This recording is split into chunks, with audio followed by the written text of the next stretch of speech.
a conquista da riqueza hoje, né? Antigamente você não tinha essa mentalidade, esse pensamento. Tem que estar ligada muito hoje, né? A propósitos. Porque quando eu via correndo atrás do dinheiro, o dinheiro corria de mim. Mas quando eu comecei a criar propósitos para o dinheiro, certo, o dinheiro começou a correr atrás de mim. Então hoje eu tenho dinheiro? Tenho.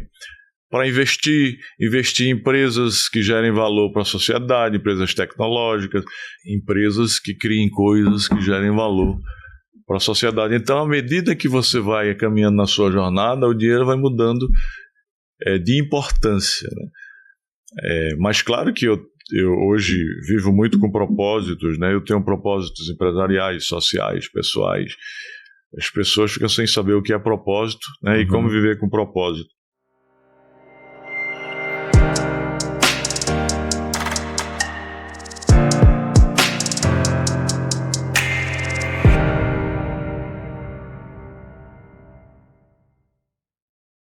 Você é uma pessoa otimista? Muito. Qual que você considera Claro que eu sou realista, né? Mas isso que eu ia te perguntar. Sou realista, mas... É aquele otimista realista. Até porque o otimismo, né, é como a fé. O otimismo e fé estão muito ligadas. Você sabe disso, né? O otimismo e a fé, ela não pode ser só de mentalidade. Ela tem que ser de proatividade. Aí o cara diz, vai dar tudo certo, eu tenho fé em Deus, e fica sentado. Não adianta nada, tem que ser de proatividade. Porque tanto no otimismo quanto na fé, né, que estão muito ligadas, Deus vai fazer tudo por você, só não a sua parte, né? Então, otimismo, eu sou otimista, realista, tenho que correr atrás. Senão não adianta nada. Não adianta nada. Como é que está o perfil hoje do aluno? Como é que ele está chegando na faculdade? Ele está querendo o quê? O sistema educacional brasileiro passa por muitas crises. Dentre elas, a crise da identidade. A principal crise... Crise da identidade. A principal crise de eficiência e de identidade. A principal crise de eficiência do Brasil é o próprio modelo educacional. O modelo educacional, o sistema educacional brasileiro, ele é ultrapassado, obsoleto, retrógrado, né? E altamente repressivo. Ou seja, ele obriga o aluno a estudar determinadas matérias, obriga o aluno a fazer isso, fazer aquilo, matérias que não interessam para ele, assuntos que não interessam para ele. Para criar alunos altamente mumificados, robotizados, né? Para aprender aquilo, como por exemplo, como o óvulo é fecundado, como ocorre a fotossíntese. Eu não quero saber como o óvulo. Não deixa ao talante, ao alvedrio, né, na discricionalidade do aluno aquilo que ele quer aprender. Por isso que muitos vão para a autoeducação e para o autoestudo. Então, o primeiro passo é mudar o próprio sistema do ensino brasileiro, que já tem mudado, melhorado, mas ainda é ultrapassado. O próprio sistema, aquele currículo ultrapassado, tem que melhorar. Claro que tem aquelas básicas, aquelas que são obrigatórias, mas não tudo como ocorre hoje, a maioria, né? Sim. Para que ele possa desenvolver as suas potencialidades, né? Possa desenvolver aquilo que a gente sempre bate na tecla, as suas habilidades socioemocionais. Então, o primeiro modelo. Primeiro é o modelo. O segundo grande problema, grande crise de eficiência do sistema educacional brasileiro é a evasão e a repetência. Sabia disso? Muito alta. Pô. A regra é que os garotos, cerca de 25% entre os meninos e 18% entre as meninas. Ou seja, as meninas abandonam menos que os meninos nas escolas. Embora 90% dos nossos jovens, das nossas crianças cheguem às escolas no Brasil, 25% por ano dos meninos e 18% das meninas, média de 21%, ou abandonam ou repetem de ano. Quais são os motivos?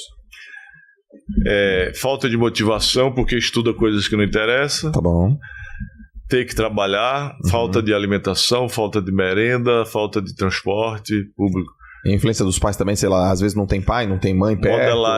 Modelagem deficiente, modelagem negativa dos pais que não estudaram, porque você modela a formação da sua personalidade, você modela os seus pais biológicos e substitutos em busca do amor incondicional que você não tem, né? Você só tem amor condicionado a determinadas atitudes. Então, modelar atitudes negativas, isso é muito ruim. Então,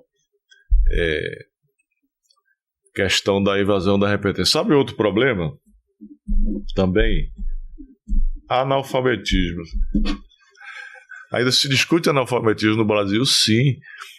Você sabia que a gente ainda tem média de 8% da população brasileira analfabeta? Caramba. País desenvolvido não passa de 1%. 8%, além dos analfabetos funcionais. Que aí já sobe muito. Cerca de 30 milhões de analfabetos funcionais. Metade dos colaboradores, dos funcionários com carteira assinada do Brasil, dos empregados, dá em torno de 30 e poucos milhões, metade são analfabetos funcionais. Tá, peraí. Peraí. Metade dos colaboradores de carteira assinada no país são analfabetos funcionais? Metade, 15, 16 milhões, são analfabetos funcionais. Até lê uma palavra, mas não compreende. Caramba, isso é muito. Você sabia que alunos até a quarta série, isso é científico, depois você pode pesquisar. Sim. Até a quarta série do ensino fundamental, muitos escrevem, lê, mas não sabem o que são analfabetos funcionais. É a deficiência do ensino básico. Estou falando isso para depois chegar a concluir a sua pergunta, né? A questão do aluno A, do aluno B, do aluno C. Um outro problema... Agora eu queria lembrar aqui sobre analfabetismo, que na década de 60 o Brasil se equiparava à Coreia do Sul. Tinha cerca de 35% da população analfabeta. Ou seja, passaram-se 6 décadas, um pouco mais, 7 décadas. Hoje a Coreia do Sul não tem analfabetismo, zerou. O Brasil ainda tem cerca de 8%. No campo é muito maior, né? No meio urbano, no campo é muito maior, além dos analfabetos funcionais. E mais, lá na Coreia do Sul, eu sempre, quando falo sobre educação, trato esse paralelo para ilustrar bem. Sim. Não tem mais analfabetismo e 90% dos jovens que saem do ensino médio chegam à universidade. 90%. E aqui? De cada 10, 9 chega. Aqui no Brasil, de cada 10, apenas 1,7 chega, ou seja, 17% da população com idade universitária chega à universidade. O pior índice da América Latina. Perde para Paraguai, que tem 20. Quando você diz chegar, é pelo menos entrar na universidade. Não necessariamente terminar, que ainda tem esse cálculo. Exato. Ainda o índice da taxa líquida é muito baixo ainda. Ou seja, o problema brasileiro é grave. É grave. Apenas 17% da taxa líquida e 33% da taxa bruta. Taxa líquida são aquelas pessoas com idade universitária, que vai de 15 a 18 anos. Tá. Quantos por cento? 33%. 17%. Do líquido? Caramba, Janguier. E o que acontece no meio do caminho, cara? É muito grave o problema. Cara, a educação é grave o problema no Brasil. O negócio é e os políticos de plantão ficam brigando aí para você não abrir faculdade, para você, por exemplo, curso de medicina para não abrir, né? Eu estou falando de forma geral, lato sensu, apenas 17%. A gente perde para todos os países da América Latina, inclusive para certos países da África. Então, é muito grave. Mas, para concluir a sua... ainda tem um outro problema aqui. Quando eu falo sobre educação, eu trato. A má qualidade da educação, do ensino básico, para eu responder a sua pergunta. Tanto dos professores, quanto do local de ensino. Má qualidade, né? Falta de estrutura, falta de equipamentos. O tempo que o aluno fica na escola é muito baixo, né? Apenas 5 horas. País desenvolvido é de 8 a 10 horas o aluno fica na escola. O tempo de escola, média de horas na escola. O tempo de escolaridade no Brasil é apenas 7 anos, enquanto que em outros países, 12 anos o tempo que o aluno fica na escola. A má qualidade, falta de estrutura, falta de equipamentos, professores mal qualificados e outro, eles ganham isonomicamente nos municípios. Professor bom ganha R$1.200, professor ruim ganha R$1.200. Não existe aquilo que nós chamamos de meritocracia, que funciona muito bem no sistema empresarial, no empreendedorismo empresarial. Por conta disso, os alunos saem analfabetos funcionais, quase analfabetos funcionais, e chegam às faculdades. 17% chegam, né? Aqueles que são bons vão para a universidade pública. Por quê? Porque é gratuito, são boas as universidades públicas. E por que são boas? Aí vou abrindo parênteses que é para poder explicar. Tá. São boas porque a maioria do orçamento do MEC vai para as universidades. 80% do orçamento vai para a universidade e apenas 20% para o ensino médio, que é uma verdadeira desproporção. Além do mais, as faculdades públicas, os alunos ricos vão para lá e não pagam nada, em virtude do princípio da gratuidade do ensino público. Então, os alunos bons, que são poucos, conseguem ir para esses 17% nas universidades públicas. Os medianos fazem um Enem bom, aí vão pegar, através do ProUni, uns cursos bons nas faculdades privadas, né? Certo. Baixando. Os mais baixos, eles têm uma nota razoável no Enem, aí vão pegar cursos de baixa procura, como letras, pedagogia, licenciatura. Porque os outros já foram, nas federais, já foram selecionados por os alunos bons. E aqueles outros, quarta classe, que não tem notas boas no Enem, o que vai acontecer? Vai ter que trabalhar para ir pagar uma universidade privada. Ou seja, o pior... Invertido. É invertido. O pior, aí o que acontece? Você pega um aluno lá na sua faculdade D para tentar transformá-lo em B. Poucos A aqui, esse A aqui bons, poucos eles vão para a FGV, para o IBMEC, para o INSPER, né? Os outros vêm nessa... É porque a escola particular ela é melhor do que a escola municipal e estadual, então o aluno é melhor preparado.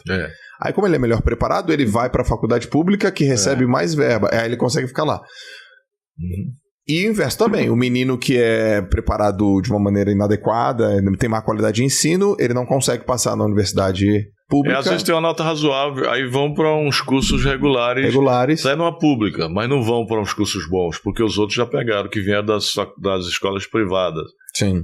Rara exceção como eu, foi para a universidade pública, porque eu estava de noite. Certo. Né? E na universidade pública, por que é que não acabam com o princípio da gratuidade do ensino público para aqueles ricos que podem pagar? Aí diz, porque o dinheiro não é muito. Pouco ou muito, pega esse dinheiro, faz o cara pagar e usa no ensino médio, usa no... E essas pautas são discutidas, Janguier? São, mas os caras, como o poder hoje está exercido por políticos ideológicos, aí é ruim para eles isso. Caramba, que cenário. Que cenário. Não é fácil, não. Já é difícil estudar, já é difícil avançar, não desistir no meio do caminho. 17% chega. 17%. A situação educacional do Brasil não é fácil ainda. Pra gente que, eu sou mestre, doutor, né? Você é mestre, é escritor, a situação tá boa, mas não sabe as filigranas, os bastidores do sistema educacional brasileiro, que é o principal motor do Brasil, de uma nação. Sistema educacional, primeiro, depois saúde, depois empreendedorismo de uma nação. Só que o motor brasileiro vai muito mal, infelizmente. Já melhorou muito, rapaz. Já melhorou muito, mas ainda tá ruim se você compara com outros países.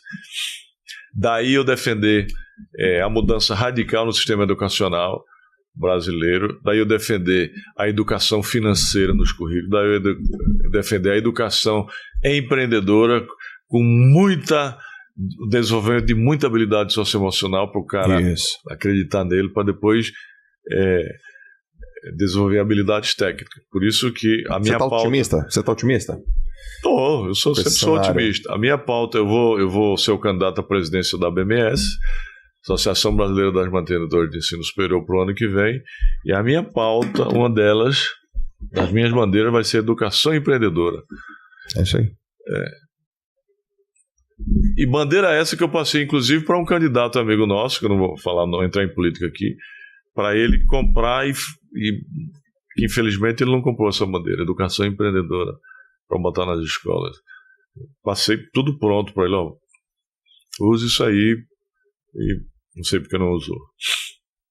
Porque se a menina e o menino não tiver a mentalidade empreendedora de resolução de problema, resolutiva, nesse cenário, não tem muita alternativa para ele. Um cenário caótico como esse. Não tem muita alternativa. Aí vai, nesse sistema educacional brasileiro, tentar decorar alguma coisa para conseguir um empregozinho, uma mentalidade de empregabilidade. Ou emprego ou passar no concurso público.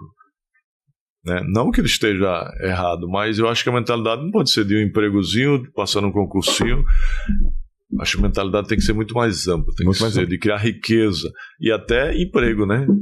E até emprego, você criar emprego. Sim. Criar riqueza e até emprego. Criar empreendimentos tem que ser do maior para o menor, não do menor para o maior. E essa questão de concurso público também, eu comecei minha vida por concurso público. Mas enquanto a gente tem cerca de 10 milhões de pessoas estudando muito para passar em concurso público aqui no Brasil, a gente chama de os gêniozinhos que estudam muito. Nos Estados Unidos, os gêniozinhos estão criando empresas para mudar a humanidade e não para passar em concurso público. Porque o tempo dedicado para passar no concurso público, ele usa aquele mesmo tempo dedicado para construir, gerar valor, riqueza, novas propostas. Tempo por tempo. Já pensou? Aí você pode perguntar, você é contra o concurso público? Não, não sou. Mas eu acho que deveria ser alguns cargos vitalícios, outros não. Que eu acho que o cara tem que empreender. Educação e empreendedorismo. Empreender. O empreender, na tua opinião, é o quê? Além. Não coloca a coisa de abrir negócio, mas qual que é a atitude empreendedora? Empreender no meu sentir, no meu entendimento, é muito mais amplo do que criar empresas, né? Porque empreender, antes de criar CNPJs, é atitude, é ação, é estado de espírito. Eu escrevo no meu livro Arte de Empreender, que eu tenho um livro chamado Arte de Empreender. É estilo de vida. É você criar, fazer acontecer. Uma chave essencial da essência do conceito do empreendedorismo é a criatividade. Você tem que criar. Sim. É atitude e criatividade, para que você possa transformar pensamentos em ação e sonhos em realidade. É que eu escrevo no meu livro A Arte de Empreender. Até porque você pode empreender no setor público, você pode empreender como colaborador seu, por exemplo, desde que o cara seja criativo, não fique fazendo a mesma coisa que todo mundo faz. Então, quando o cara faz a mesma coisa, não empreende. Você pode empreender como profissional liberal, mesmo sem ter empresa. Você pode empreender socialmente. Agora, antes de empreender no CNPJ, que eu sempre ensino isso, ou seja, criar empresas, o cara tem que empreender na vida, tem que acreditar nele. Exato. Isso eu nunca deixo de falar porque isso é importantíssimo. Acredita nele, aí é fácil adquirir habilidades técnicas para empreender em CNPJ. Aí é fácil ele criar habilidades de marketing, habilidades aprender, né? Habilidade de marketing, habilidade de venda, habilidade de gestão, habilidade de governança. Porque ele acredita que ele é capaz de aprender o que ele quiser. Exatamente. Por isso que a gente bate e nunca vou parar de bater nisso. Preciso desenvolver uma competência. Pô, eu me considero capaz de aprender aquilo. Eu vou sentar, vou ler, vou ouvir. Vamos lá, pode trazer aí. Manda, eu sou capaz disso. Traga aqui. Aí ele vai. Aí vai. Então empreender para mim, antes de criar empresa, é muito mais ampla, né? O grande investidor, ele investe em pessoas, empresas, mas empresas com pessoas que têm história, que têm valores, entendeu? Porque o grande investidor já está rico, né?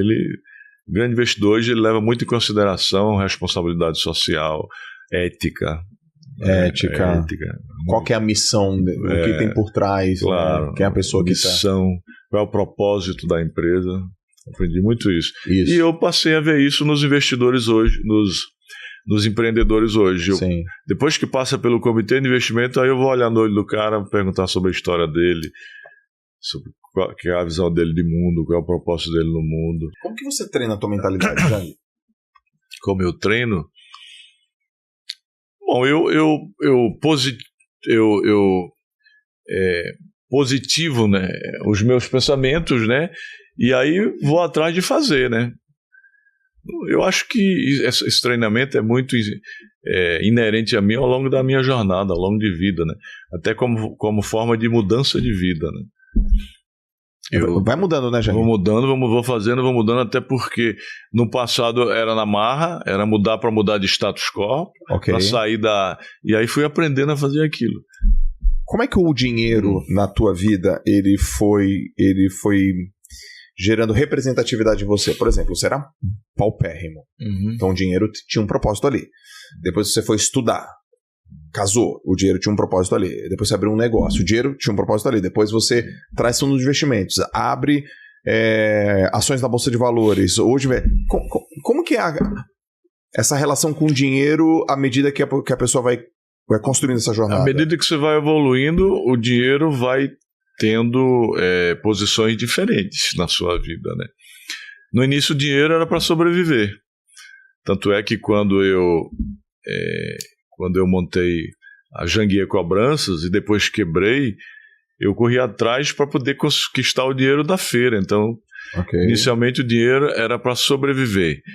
Depois, quando eu passei no concurso para juiz, eu ia atrás dos atrasados e dos bônus ou das gratificações, o dinheiro era para o bem-estar.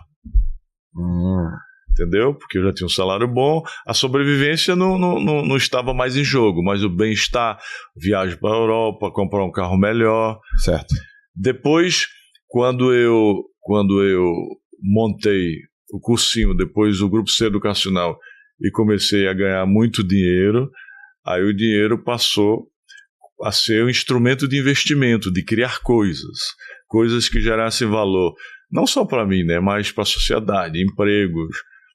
A gente diz que a conquista da riqueza hoje, né? Antigamente você não tinha essa mentalidade, esse pensamento. Tem que estar ligada muito hoje, né? A propósitos. Porque quando eu via correndo atrás do dinheiro, o dinheiro corria de mim. Mas quando eu comecei a criar propósitos para o dinheiro, o dinheiro começou a correr atrás de mim.